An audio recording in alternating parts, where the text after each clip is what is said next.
Baik, Assalamualaikum warahmatullahi wabarakatuh.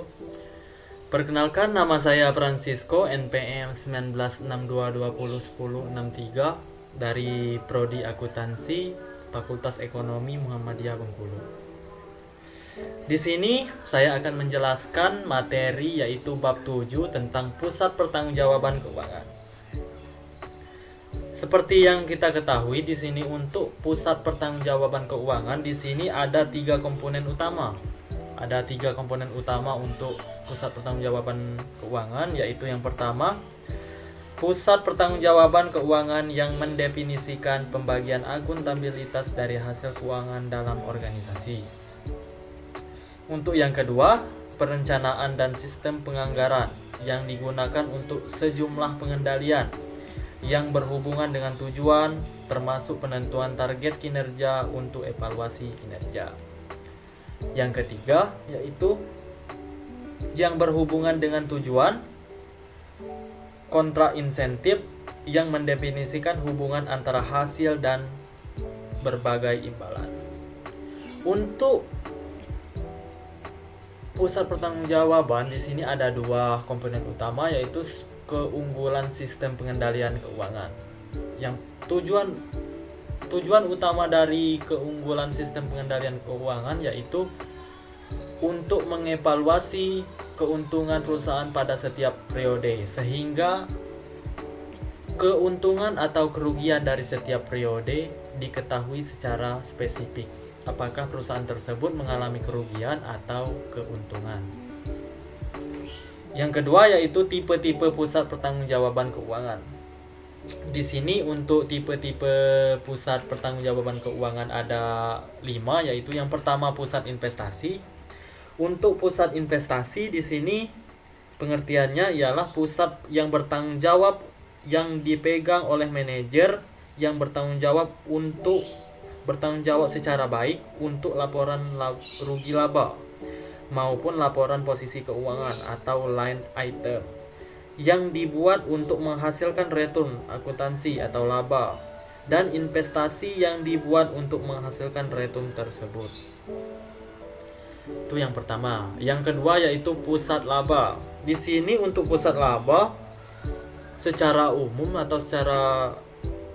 umum yang menjelaskan pusat laba yaitu pusat laba adalah pusat yang bertanggung jawab ketika manajer bertanggung jawab pada beberapa pengukuran laba yang berbeda antara pendapatan yang dihasilkan dan biaya yang menghasilkan pendapatan tersebut.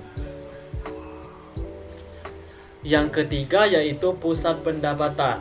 Di sini untuk pusat pendapatan secara umum adalah pusat yang bertanggung jawab ketika manajer bertanggung jawab untuk menghasilkan pendapatan sebagai pengukuran keuangan dari output. Contoh umum adalah manajer penjualan dan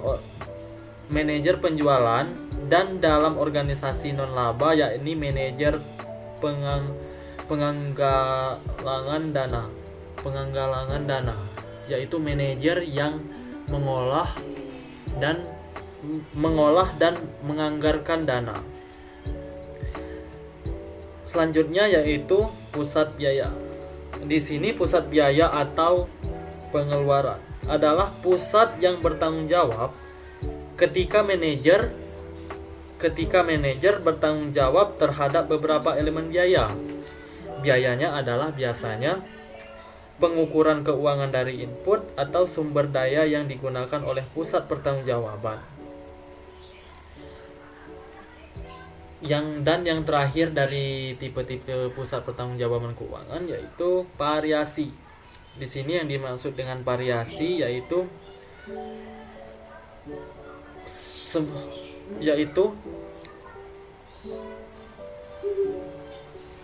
manajer yang bertanggung jawab pada keuangan yang menunjukkan perbedaan antara pusat masing-masing dari laba, meskipun bertanggung jawab secara luas dalam digambarkan melalui sejumlah hal pada laporan laba rugi yang dipertanggungjawabkan oleh manajer secara bervariasi.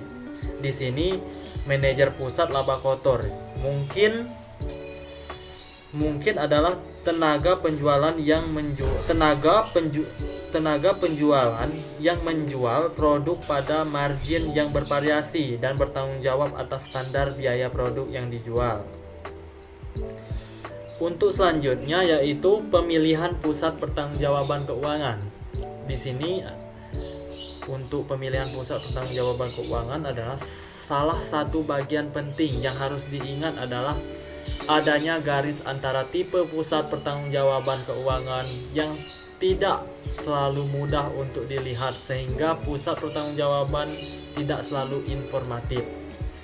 Pada praktik nyata, pusat pertanggungjawaban keuangan dapat disusun mulus secara kontinum dari pusat biaya atau pendapatan sampai pusat investasi.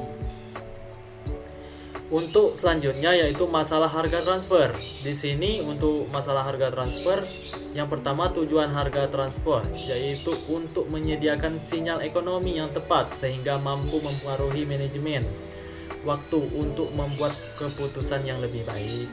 Yang kedua, alternatif harga transfer bertujuan untuk menentukan harga dari produk dan jasa yang identik yang menggambarkan biaya jual yang ditetapkan pesaing.